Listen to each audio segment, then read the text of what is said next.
Sənə olan sevgimdən sən istifadə eylədin. Sənə baxan gözlərimdən yaşlar axdı, sən görmədin. Ürəyinin hər döyüntüsünə mən bağlandım. Toxunduğun saçlarımdan qisas aldım. Qara buludlar çəkil güneşimin önündən. Biraz aydınlıq ver özümə gəlimdən.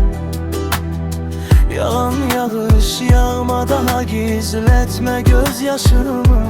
Bəlkə görüp silmək istər islanan yanağımı. Qara buludlar çəkil güneşimin önündən. Biraz aydınlıq ver özümə gəlimdən.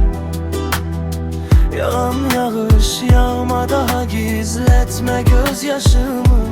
Bəlkə görüp silmək istər islanan yanağımı.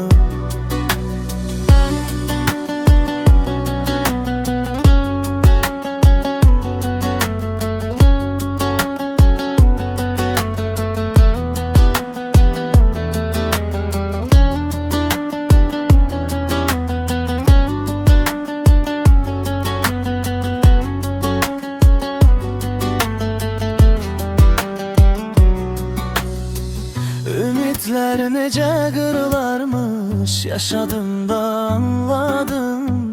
Məni sevməyən birinə mən ümidlər bağladım. Sevirəm sözünə bağlanaraq aldandım.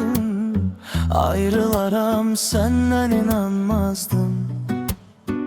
Qara buludlar çəkil güneşimin önündən. Biraz aydınlıq ver özümə gəlimdən. Yalan yağış yağma, daha gizletme gözyaşımı. Bəlkə görüp silmək istər islanan yanağımı. Qara buludlar çəkil güneşimin önündən. Biraz aydınlıq ver özümə gəlimdən.